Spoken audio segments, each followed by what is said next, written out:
ইন্না ইদ্দাতাশ শুহুরি ইনদাল্লাহি 12 শাহরান ফি কিতাবিল্লাহ। দিন যাইতেছে, সময় যাইতেছে, ঘুরতে ঘুরতে বছর সাকাও শেষ হচ্ছে, মানে হায়াত শেষ হয়ে যাইতেছে। তো আল্লাহ বলতেছে আমি তোমাদের জন্য গণনার মাস, আল্লাহর বিধানে গণনার মাস 12টি।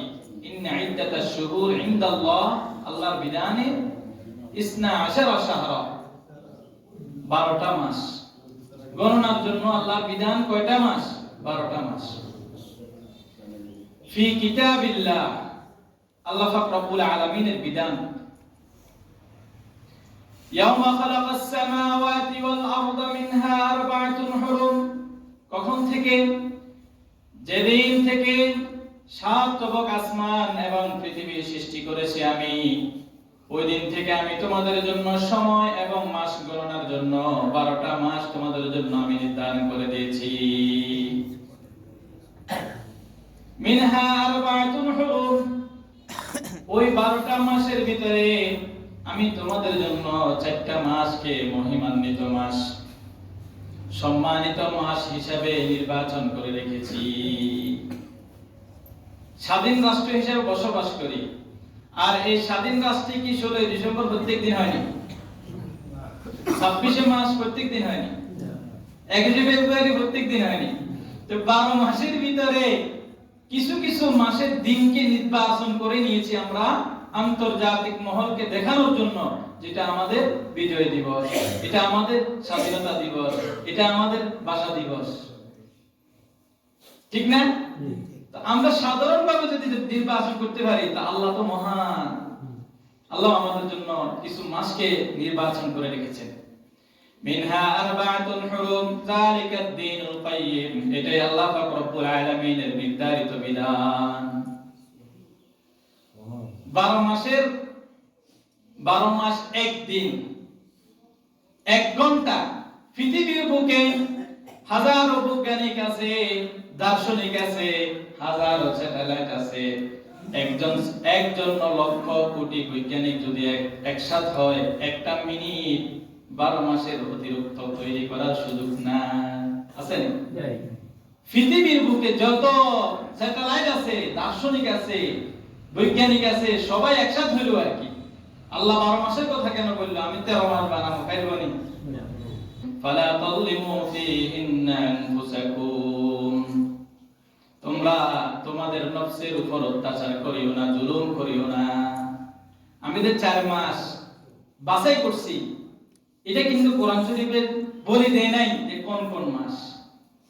আল্লাহ পাক রব্বুল আলামিনের যে এই কোরআনকে মানুষের কাছে বোঝানোর জন্য একজন নবী প্রেরণ করছেন, আর আমরা সেই নবী পেয়েছি সরদারুল আলম শফিউল মুজনিবিন রাহমাতাল লিল আলামিন জিগর কোশে আমেনা হাবিবে আরবি হযরত মুহাম্মদ মুস্তাফা সাল্লাল্লাহু আলাইহি ওয়াসাল্লাম।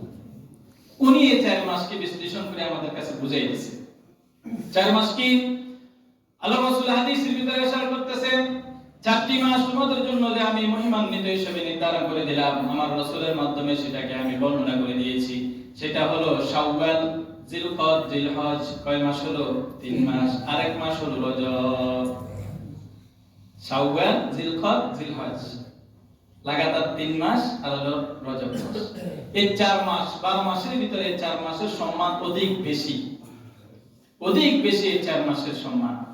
আর আল্লাহ রাসূল এবং আল্লাহ পাক বলে দিয়েছেন, তোমরা এই 4 মাসের ভিতরে নিজেদের উপর জুলুম করিও না, অত্যাচার করিও না। 4 মাসের ভিতরে করে ফেললে নিষেধ করছে, আসলে কি অন্য মাসে করা যাবে এরকম বোঝা যায় না? কি আল্লাহ বলবে 4 মাসের ভিতরে জুলুম অত্যাচার করিও না? না, অন্য মাস তো করতে পারবে না, বিশেষ করে এই 4 মাসে কোনো প্রকার জুলুম অত্যাচার নিজের উপর করা যাবে না। কেন করা যাবে না? সামনে তোমাদের জন্য রজব আসছে। ক্বালা রাসূলুল্লাহ সাল্লাল্লাহু আলাইহি ওয়াসাল্লাম, ইযা দাখালা রজব ক্বাল আল্লাহুম্মা বারিক লানা ফি রজব ওয়া শাবান ওয়া বাল্লিগনা রমাদান। আল্লাহ রাসূল সাল্লাল্লাহু আলাইহি ওয়াসাল্লাম ইরশাদ করতেছেন, যখন রজব মাস উদয় হয়, চাঁদ উদয় হয়, রজব মাস প্রবেশ করে আমাদের সামনে আসে, তখন আল্লাহর রাসূল সাল্লাল্লাহু আলাইহি ওয়াসাল্লাম বেশি বেশি করে পড়তেন এই দোয়াটি, আল্লাহুম্মা বারিক লানা ফি রজব ওয়া শাবান ওয়া বাল্লিগনা রমাদান। আয় আল্লাহ, আপনি আমাদেরকে রজব এবং শাবান মাসের ভিতরে বরকত দান করেন এবং আমাদের হায়াতুর রিজিককে রমজানের শেষ পর্যন্ত পৌঁছে দেন।